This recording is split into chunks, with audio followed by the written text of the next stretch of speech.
Bizda galovka remont qildirganingizdan keyin olib borib mashinangizga bosib yurgizdingizmi, biz qilib bergan galovka motoringiz qaltirab yo ko'ngildagidek chiqmayapti-da, ko'ngildagidek ishlamayapti. Elektrikni ko'rsatish, unga bunga hamma ko'rsatgan ustalaringiz galovkani yaxshi qilmagan deyaptimi? Aka, to'g'ri mashinani minib o'zimiz oldimizga keling.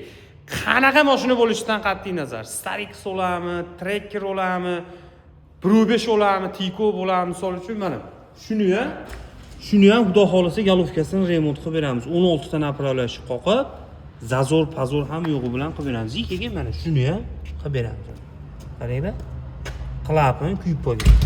3-portionda kompressor yo'q. Shu ham misol shu kompressor bo'lib qolgan galovkani olib borib qo'yib yurgizadi. Navoda xudo saqlasin, 1da yo 2da kompressor yo'q bo'lib qolsa, mashinani minib kelaveradi. Luboyga aytaveramiz bu gap. Nima buni deyapsan desanglar, o'z bitta mashinani galovkasini qilib beruvdik.